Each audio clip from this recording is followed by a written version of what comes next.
Hi, everyone. Welcome to Mini Scroll, the daily internet culture podcast bringing you the biggest stories from social media, the creator economy, and the digital space every Monday through Thursday.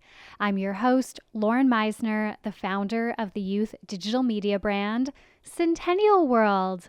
Welcome back to Mini Scroll, everyone, and welcome to our second last episode before I take 2 and a little bit weeks off. So just a reminder, tomorrow is the last episode of the pod until I am back on Tuesday, September 17th. So yeah, just over 2 weeks. I am going away for one of my best friend's weddings. And if you guys want to follow along, please follow me on Instagram at Lauren Meisner _. Okay, I have 3 stories for you guys today. And the first one, I have no idea how I missed talking about this. I just have gone the whole week without mentioning it. But obviously, Hailey Bieber had her baby. Hailey Bieber and Justin Bieber have welcomed a son. They named him Jack Blue Bieber. And they announced it with a photo of Hailey's hand holding the baby's foot.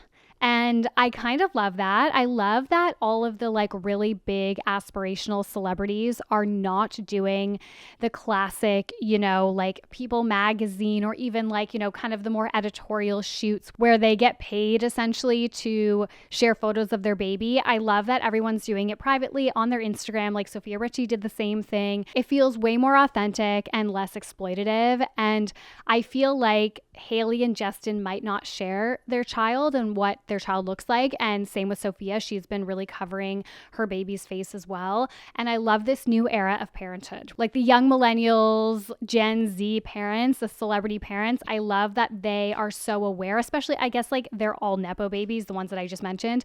So they would be aware of what it is like to have famous parents and to be famous when you're really young. And I'm sure that's informing their decision. I also love that it's a normal name. I love the name Jack. I have actually always loved that name.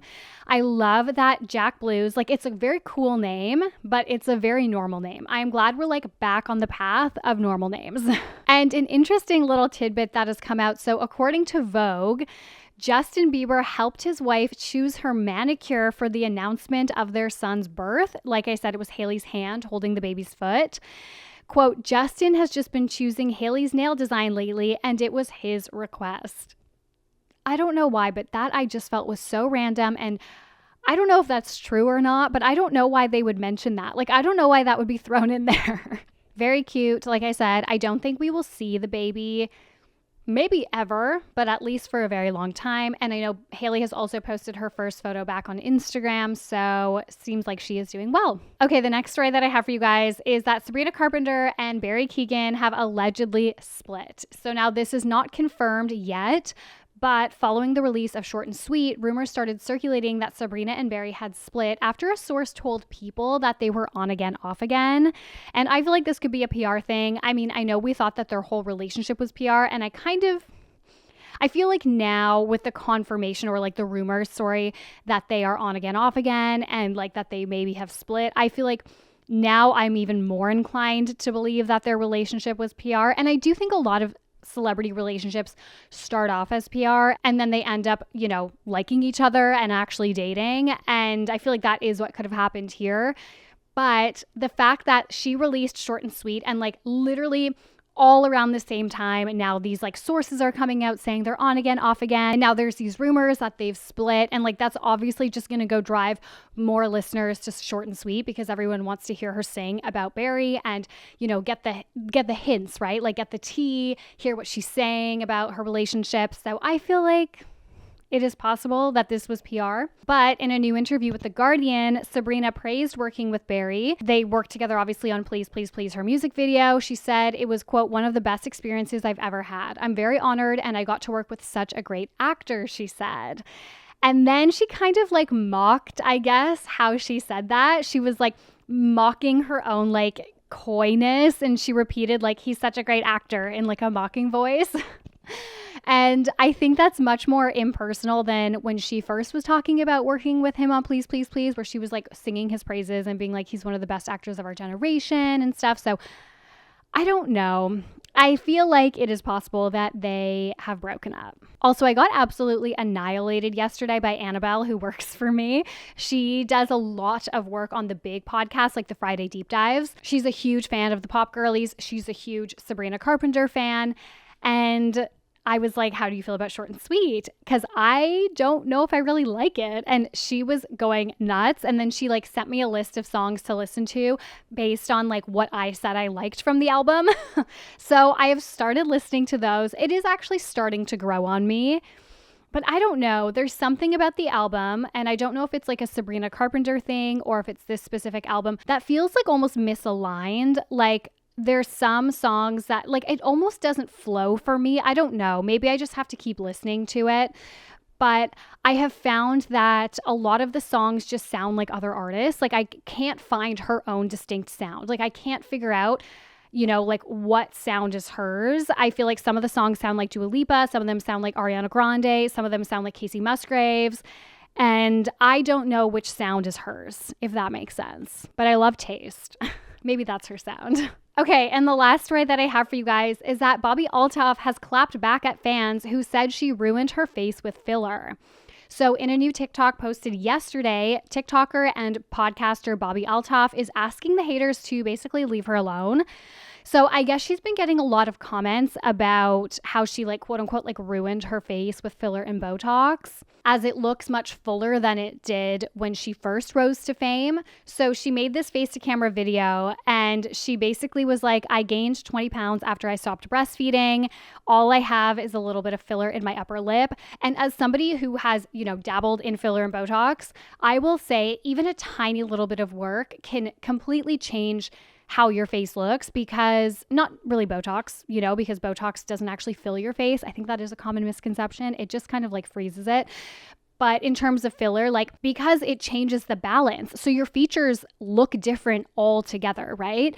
And so I think partly it could be the weight gain like she mentioned, but then also just having fuller lips is going to change what her facial balance looks like to us. But really the bigger issue is that you people seem to not care about your digital footprint. Like I just don't understand, because I don't know a single successful person or normal person who leaves hater comments under anything. Do you want to know what regular normal people do? They talk shit about people they see on the internet to each other, not under their comment section. Like, send my fucking video in your group message. Be like, ew, how is she still relevant in your group message? Or ew, what the fuck happened to her face in your group message. But commenting about it publicly, leaving a digital footprint of your comment, that's not normal. That's weird behavior. And I think it's so funny that she's like, talk about me in your group chat. Like, stop commenting publicly. Your digital footprint is going to be so messed up. And I think too many times we hear celebrities or influencers say that happy people don't comment on what other people are doing or what they look like or other people's successes. And I don't think that's necessarily true. So I like that she acknowledges like normal people, quote unquote, like they might be still talking shit, but like they are doing it in private. Because I just don't like when celebrities or influencers call people jealous or try and like put these different kinds of like labels on people when they criticize them, even if it is as something as low as criticizing someone's looks. I think when that label is placed on fans or like quote unquote regular people where it's like, oh, they're just jealous of my lifestyle because they're not as rich, they're not as successful. I think that's reductive to the power dynamic at play between the ultra wealthy and the famous and the average person, who just based on how our society is structured, we are forced to engage with celebrities and wealthy people as if they are special. Even if you don't give a shit about celebrity culture, which obviously I give a shit about. I care a lot about celebrity culture. But, even if you don't care about it, like we are all forced to engage with it. And they get so much more than the average person because they are treated or seen as special. So I do think sometimes the way that celebrities and influencers talk about their haters or the criticism around them or how they perceive that, it's not accurate and it's really reductive to that power dynamic. And the way she responded was kind of harsh, but I feel like it is okay for Bobbi to respond like that. I don't think it would work for certain influencers or celebrities, but because she's a comedian and because her whole shtick is to be kind of like rude and guarded almost, I think it works. But now this is like, what, 3 weeks in a row? We had Chris Olsen, Chappell Roan, and now Bobbi Althoff. And I know that all three of them were addressing separate things that were like not really that similar, but they were all addressing like the boundaries around the fan celebrity dynamic and how it's just becoming increasingly toxic. And I think that this is something, like, I keep saying this, but like we need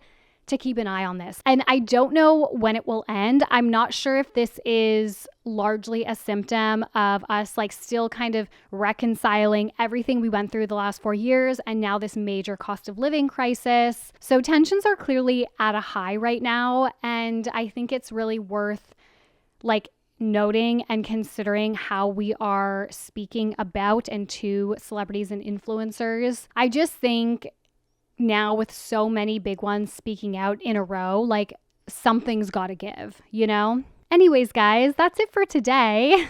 Thank you so much for listening to Mini Scroll. It is so hot. I absolutely need to open all the doors and like get outside. I am sweating so much. But thank you guys so much for listening. Please remember to rate, review, and subscribe. It means so much. It helps me grow. I love you guys. And I will talk to you tomorrow for the last podcast before I go on break. Okay, bye.